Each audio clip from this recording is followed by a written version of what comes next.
PCC పదవి ఇప్పుడు మధు యాష్కి గౌడ్ లాంటి వాళ్ళు పిసిసి పదవి ఆశిస్తున్నారు కదా. అదే చెప్పబోతున్నా. ఆయన ఆల్రెడీ 3 ఏళ్ల నుంచి ఖాళీగా ఉన్నాడు. మధు యాష్కి గౌడ్ ఆయన కూడా బీసీ బిడ్డ. సో మధు యాష్కి గౌడ్ కు పిసిసి పదవి వచ్చే అవకాశాలు ఉన్నాయి. కంప్లీట్ రావచ్చు అని చెప్పట్లేదు, అవకాశాలు ఉన్నాయి. దీంట్లో ఇంకోటి ఏంటంటే జగ్గారెడ్డి, మీకు ఐడియా? అవును, జగ్గారెడ్డి కూడా పిసిసి పదవి ఆశిస్తున్నాడు. ఓకే, పిసిసి వస్తే బాగుంటుందని చెప్పి ఎవరైనా ఆశిస్తారు. కాంగ్రెస్ పార్టీ ప్రెసిడెంట్ ఉండాలనే ఆలోచన ఉంటది. జగ్గారెడ్డి కూడా క్రియాశీలక పాత్ర పోషించాడు. కాంగ్రెస్ పార్టీ అధికారంలోకి రావడానికి కీలకంగా పనిచేసిన వ్యక్తే. అట్లానే మన మధు యాష్కి గౌడ్ అన్న కూడా చాలా అద్భుతంగా పనిచేసినటువంటి వ్యక్తి. కాకపోతే హైకమాండ్ కీలకమైన నిర్ణయాలు తీసుకుంటారు. సింపుల్ మీకు చెప్తా భార్గవ, కర్ణాటకలో మీరు సీన్ చూసినారు. 3 years పరిపాలన అయిపోయిన తర్వాత సిద్ధరామయ్య డీకేని పెట్టారు కదా. దీంట్లో ఒక పెద్ద రూల్ మీరు చూసిరో లేదో, సిద్ధరామయ్య క్యాబినెట్ లో ఉన్నటువంటి మంత్రులను కూడా తీసేసారు. డికే శివకుమార్ క్యాబినెట్ లో కొత్త మంత్రులు వచ్చారు. సో సింపుల్, తెలంగాణలో ముఖ్యమంత్రిని మారుస్తారా అంటే క్వశ్చన్ మార్క్. రేవంత్ రెడ్డిని అంత ఈజీగా మార్చే అవకాశం లేదు. వాళ్ళకి కూడా వేరే ఆప్షన్ లేదు. వేరే ఆప్షన్ ఉందా? రేవంత్ రెడ్డి కాకుండా 100% ఇంకొక ఆప్షన్. నేను క్లియర్ గా చెప్తున్నా, తెలంగాణ కాంగ్రెస్ పార్టీలో రేవంత్ రెడ్డి కాకుండా వేరే ఆప్షన్ కాంగ్రెస్ హైకమాండ్ లేదు. రేవంత్ రెడ్డి ముఖ్యమంత్రి ఉండాల్సిందే, వేరే ఆప్షన్ లేదు. ఉత్తమ్ కుమార్ రెడ్డికి ముఖ్యమంత్రి పదవి ఇచ్చినా, ఇంకా వేరే వాళ్ళకి ముఖ్యమంత్రి పదవి ఇచ్చినా అది కుదరదు. రేవంత్ రెడ్డి అనుకుంటే గవర్నమెంట్ పడిపోతుంది ఆయన అనుకుంటే. సో ఆ సినారియోని రేవంత్ రెడ్డి క్రియేట్ చేసుకున్నాడు ఆల్రెడీ. రేవంత్ రెడ్డి కంటే ఒక సపరేట్ సామ్రాజ్యం ఉన్నది. రేవంత్ రెడ్డి ఒక రాజ్యాన్ని ఆల్రెడీ స్థాపించుకున్నాడు. ఒక కొత్త టీం అయితే తయారు చేసి భవిష్యత్తులో ఏమన్నా హైకమాండ్ అందరూ ఇబ్బంది పెడతారని చెప్పి 100% హైకమాండ్ కి రేవంత్ రెడ్డి తప్ప వేరే ఆప్షన్ లేదు. ఇంకోటి, రేవంత్ రెడ్డి దగ్గర ఉన్న పదవులు మాత్రం హైకమాండ్ తీసుకునే ఆలోచనలో ఉన్నారు. ఎందుకంటే మంత్రులు పంచాయతీ పెడుతున్నారు. 3 శాఖలు ఏంది, 4 శాఖలు. మళ్ళీ ఈ 3 శాఖలు కూడా వెరీ ఇంపార్టెంట్ అన్న, చాలా కీలకమైన శాఖలు. అసలు చాలా కీలకం కదా హోమ్ మినిస్టర్ అనేది. ఇంకోటి చెప్తా, దీంట్లో ఒక లాజిక్ మనం మిస్ అయినాం. ఇప్పుడు భార్గవ్ అన్నకో తిరుపతికో ఏదైనా ఇష్యూ వచ్చింది, అలానే ఎస్ఐఓ సిఐఓ నన్ను ఇబ్బంది పెట్టిండు. నేను పై ఆఫీసర్ దగ్గర పోతే ఆయన పట్టించుకుంటలేడు, ఎమ్మెల్యే దగ్గర పోతే ఎమ్మెల్యే పట్టించుకోలేదు. అప్పుడు నేను ఏం చేయాలా? సదరు మంత్రి కాడికి పోవాలి, ఆ శాఖ మంత్రి కాడికి పోవాలి. ఆ శాఖ మంత్రి ఎవరు? రేవంత్ అన్న. ఆయన దగ్గరికి పోవాలంటే 50 గేట్లు దాటాలి, ప్రోటోకాల్ ఉంటది. ముఖ్యమంత్రి ఫస్ట్ ఆయన ఎమ్మెల్యేలనే కలిసే పరిస్థితి లేదు. సామాన్యుడు నాలాంటోళ్ళు నీలాంటోళ్ళు పోతే కలుస్తారా? కలవడు కదా. మరి అప్పుడు ఏం చేయాలి? ఒక మంత్రిని పెడితే మంత్రిని ఈజీగా కలుస్తారు జనాలు పోయి. హోంశాఖ మంత్రి దగ్గర పోతారు, మున్సిపల్ శాఖ మంత్రితో పని ఉంటే మున్సిపల్ శాఖ మంత్రిని కలుస్తారు, ఎడ్యుకేషన్ మినిస్టర్ తో పని ఉంటే ఎడ్యుకేషన్ మినిస్టర్ తో కలుస్తారు. సార్ ఇగో మా కొడుకుకు ఇంత సీటు ఇప్పిరు సార్, లేకపోతే నేను పేదోళ్ళం సార్, ఏదైనా మాట్లాడు సార్ అంటే ఆ మంత్రి మాట్లాడతాడు. ముఖ్యమంత్రి దగ్గర కూర్చొని మాట్లాడే పరిస్థితి ఉంటుందా? మంత్రులనే రేవంత్ రెడ్డి కలిసే సిచ్యువేషన్ లేదు కదా తెలంగాణలో.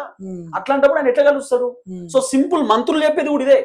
రేవంత్ రెడ్డి దగ్గర అన్ని పోర్ట్ఫోలియోలు పెట్టుకుంటే జనాలు కూడా ఇబ్బంది అవుతున్నారు. మొత్తం ఎందుకు ఇంత సైలెంట్ గా ఉన్నాడు? 3 ఏళ్ళు అయింది. హోమ్ రేవంత్ రెడ్డి దగ్గరే ఉంది, మున్సిపల్ దగ్గర మున్సిపల్ శాఖ ఉన్నది, విద్యాశాఖ ఉన్నది.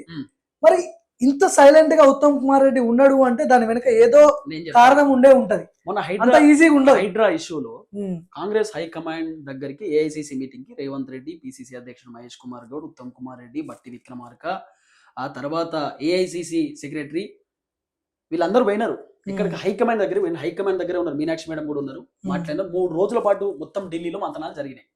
దీంట్లో ఉత్తమ్ కుమార్ రెడ్డి బయటకు వచ్చి కారు ఎక్కుతున్న టైంలో మీడియా వాళ్ళు ఉత్తమ్ కుమార్ రెడ్డి దగ్గర పోయి లోగో పెడతారు. పెట్టి సార్ హైడ్రా గురించి ఏంది సార్ అని చెప్పి అడుగుతారు. అప్పుడు ఉత్తమ్ కుమార్ రెడ్డి ఏం చెప్తారు తెలుసా? అది నా పోర్ట్ఫోలియో కాదు, నేను ఇన్ఛార్జ్, రేవంత్ రెడ్డి ఇన్ఛార్జ్. రేవంత్ రెడ్డిని అడగండి, ఇదేమన్నా ఉంటే నన్ను అడగకండి. మరి ఈ ముచ్చట ఎవరన్నా చెప్పొచ్చు, ఏ మంత్రి అయినా చెప్పొచ్చు కదా. ఏ మంత్రి హైడ్రా చాలా అద్భుతం, సూపర్ పని చేస్తుంది, హైడ్రా అట్లెట్లుంటుంది అట్లా మాట్లాడొచ్చు, చెప్పొచ్చు కదా. మరి ఆయన మాట్లాడలేకపోయిండు అంటే దీంట్లో 2 సీనరీస్. ఒకటి, రేవంత్ రెడ్డి మంత్రులకు చెప్పుండొచ్చు, మీరు ఏం మాట్లాడుకు నేను చూసుకుంటా, మీకు సంబంధం లేదని రేవంత్ రెడ్డి చెప్పుండొచ్చు. లేకపోతే వీళ్ళకి ఇష్టం లేదు, ఏ హైడ్రా పెంట తీసుకొచ్చి నెత్తి మీద పెట్టి మొత్తం కాంగ్రెస్ కథం చేసిండు, డమాల్ చేసిండు, ఏం మాట్లాడదామనే ఆలోచనతో కూడా మాట్లాడకపోయి ఉండొచ్చు. క్యాబినెట్ ఒక చర్చ అంటే నేను చెప్తలేను, వార్తలు వచ్చినాయి, చాలా వార్తలు పుట్టుకొచ్చినాయి మీడియాలో.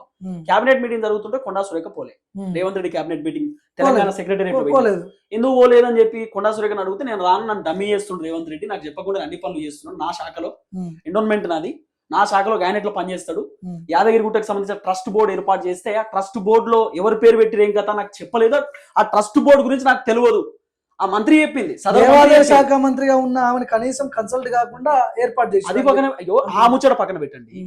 రాజగోపాల్ రెడ్డి తెలియదు ట్రస్ట్ బోర్డు పెట్టినట్టు. ఆయన ఏంది ఆయన జిల్లాలో ఉమ్మడి లీడర్. నల్గొండ జిల్లాకు సంబంధించిన లీడర్. అంతే. కోమటిరెడ్డి వెంకటరెడ్డికి తెలియదు, కాంగ్రెస్ పార్టీ ఎమ్మెల్యేలకు తెలియదు, ఎంపీకి తెలియదు, చామల కిరణ్ కుమార్ రెడ్డికి. రేవంత్ రెడ్డి సొంత నిర్ణయాలు, అంతే. సొంత డిసిషన్స్. ఇప్పుడు ఇందులో ఎవరెవరికి మంత్రి పదవులు వచ్చినా పోయినా పెద్ద చర్చ ఏమి ఉండదు నాకు తెలిసి. కాకపోతే రాజగోపాల్ రెడ్డి ఇష్యూ వచ్చేసరికి అదొక రకమైన డిఫరెంట్ ఈక్వేషన్ కనపడుతుంది. ఎందుకంటే ఆయన 3 ఏళ్ల నుంచి ఫైట్ చేస్తున్నాడు కదా. అంటే ఫైట్ చేయడం పక్కన పెడితే వాళ్ళే హామీ ఇచ్చారు ఇస్తామని చెప్పి. నేను సింపుల్ ఒకటే చెప్తున్నా, ఆయన అడిగితే నాకు తెలిసి హోంశాఖ అడగాలి, హోంశాఖ అడగాలి. రాజగోపాల్ రెడ్డి నాకు ఈ శాఖ ఇయ్యమని అడుగుతలేడు. ఆయన సింపుల్, నాకు మాట ఇచ్చారు, నా మంత్రి పదవి నాకు ఇవ్వండి. ఆయన మంత్రి పదవి ఇవ్వకపోయినా నాకు కావాలని ఫైట్ చేస్తలేడు. ఆయనకి మంత్రి పదవి రావాల్సిందే. సింపుల్ ఒకటే, రాజగోపాల్ రెడ్డికి మంత్రి పదవి రాకుండా చేస్తుంది రేవంత్ రెడ్డి, అందరికీ తెలుసు. ఇది ప్రత్యేకంగా మాట్లాడుకోవాల్సిన అవసరం లేదు, రేవంత్ రెడ్డి అనేది తెలుసు. అయితే రాజగోపాల్ రెడ్డి మంత్రి పదవిని అడ్డుకునే దమ్ము వీళ్ళకి లేదు. ఫస్ట్ అంత ధైర్యం వీళ్ళు చేయరు. ఎందుకంటే రాజగోపాల్ రెడ్డి ఎవరితో మాట్లాడాలో ఆయనకు తెలుసు. రేవంత్ రెడ్డికి అపాయింట్మెంట్ దొరకదు. రాజగోపాల్ రెడ్డి ఢిల్లీకి పోతే రాహుల్ గాంధీ అపాయింట్మెంట్ ఇస్తున్నాడు. అంటే రాజగోపాల్ రెడ్డి ఏం చేస్తున్నా మీకు అర్థమవుతుందా? రేవంత్ రెడ్డి ఢిల్లీకి పోతే రాహుల్ గాంధీ రేవంత్ రెడ్డిని కలవడు. రాజగోపాల్ రెడ్డి రాహుల్ గాంధీతో కలిసి అపాయింట్మెంట్ తీసుకొని మాట్లాడి రాజగోపాల్ రెడ్డి రాహుల్ గాంధీతో ఫోటో తీసుకొని ట్విట్టర్ లో పెడతాడు. నాకు కూడా ఇన్ఫర్మేషన్ వచ్చింది. యాక్చువల్ గా ఈ 2-3 నెలల్లో ఆల్మోస్ట్ మంత్రి పదవి కన్ఫామ్ అయిపోయింది. మంత్రిగా ప్రమాణ స్వీకారం చేయబోతున్నాడు రాజగోపాల్ రెడ్డి అనేది. ఆల్మోస్ట్ ఇక వాళ్ళు కూడా ఇప్పుడు రేవంత్ రెడ్డి అయినా ఎంతకన్నా ఆపుతాడు? ఇన్ని రోజులు అంటే ఏదో జరిగింది అయిపోయింది, ఇక ఆపలేడు కదా. అది బోర్డర్ దాటిపోతుంది, ఇక దాన్ని ఎవరు ఆపలేయాల్సి. సో మరి ఎప్పుడు మార్పులు చేర్పులు జరుగుతాయి? చివరి మాక్సిమం డిసెంబర్ లో ఉండొచ్చు. ఎందుకంటే ఇప్పుడు వీళ్ళు వచ్చింది అధికారంలో డిసెంబర్, దాదాపు 2.5 years కంప్లీట్ అయిపోయింది. డిసెంబర్ అయితే 3 years అవుతుంది. డిసెంబర్ వస్తే 3 years అవుతాయి. సో ఈ 3 years లో మాక్సిమం కొత్త మంత్రులను తీసుకోవచ్చు, ఉన్న మంత్రులను మార్చవచ్చు, వాళ్ళ శాఖలను మార్చవచ్చు. హైకమాండ్ క్లియర్ గా చెప్పిరట. నేను విన్నా, చాలా సీనియర్ జర్నలిస్టులు చెప్పినటువంటి ఆ అనలైజ్ ని కూడా నేను చూసిన, వాళ్ళు అనాలిసిస్ చేసేటటువంటి ఆ విధానాన్ని కూడా నేను చూసిన. వాళ్ళు క్లియర్ గా చెప్పినారు ఏమనంటే, రేవంత్ రెడ్డి సొంత నిర్ణయాలు తీసుకోవద్దని చెప్పినట్టు హైకమాండ్. ఫస్ట్ రేవంత్ రెడ్డి సొంత నిర్ణయాలు బంద్ చేయాలి, మంత్రులు చెప్పినట్టు వినాల్సిందే, ఇష్టానుసారంగా వ్యవహరిస్తే కుదరదు అనేది ఫస్ట్ చెప్పినారట. ఇంకా రెండో అంశం ఏంటంటే, మంత్రులు గట్టిగా పని చేయకపోతే తొలగిస్తాం, మంత్రులు గట్టిగా పని చేయకపోతే తొలగిస్తాం, ఇష్టానుసారంగా చేస్తే నడవదు అన్న. మీకు సింపుల్ లాజిక్ చెప్తాను. రేవంత్ రెడ్డి ఇష్టానుసారంగా మాట్లాడితే అవతల బీఆర్ఎస్ వాళ్ళు కూడా మాట్లాడతారు. రేవంత్ రెడ్డి ఇప్పుడు కేసీఆర్ ని తిట్టుడు, కేటీఆర్ ని తిట్టుడు, బీఆర్ఎస్ ని తిట్టుడు చేస్తుండు కదా, బీఆర్ఎస్ వాళ్ళు కూడా తిడుతున్నారు. అప్పుడు ఒక్క మంత్రి అయినా రేవంత్ రెడ్డికి సపోర్ట్ చేసి మాట్లాడుతారు? ఎవరు మాట్లాడరు. అసలు కౌంటర్ ఇచ్చేటోళ్ళు లేరు కదా. రైట్, కౌంటర్ ఇచ్చినప్పుడు కేసీఆర్ నో కేటీఆర్ నో వీళ్ళు కాంగ్రెస్ పార్టీ వాళ్ళు ప్రెస్ మీట్ పెట్టి ఒకవేళ తిడితే గట్టిగా కౌంటర్ ఇచ్చేటోళ్ళు లేరు.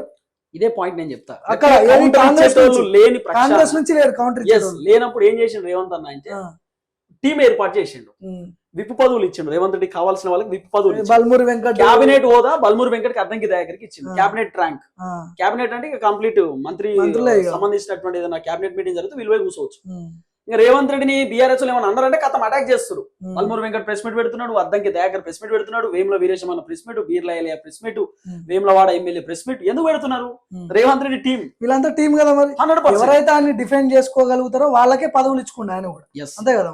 సింపుల్ ఒకటే, రేవంత్ రెడ్డి దగ్గర ఉన్న 2 పోర్ట్ఫోలియోలను కాంగ్రెస్ హైకమాండ్ తీసుకోబోతున్నారట. పోర్ట్ఫోలియోలు ఉత్తమ్ కుమార్ రెడ్డికి రాబోతున్నాయి, ఒకటి రాజగోపాల్ రెడ్డికి రాబోతుంది, లేదా కోమటిరెడ్డి వెంకటరెడ్డి దగ్గర ఉన్న సినిమాటోగ్రఫీని తొలగించబోతున్నారు హైకమాండ్. తొలగించే అవకాశాలు ఉన్నాయి. ఆయన కూడా అసంతృప్తితో ఉన్నాడు, నాకు వద్దంటున్నాడు. అందరు రోహిన్ రెడ్డి చూసుకుంటున్నప్పుడు ఇంకా ఆయన ఎందుకు?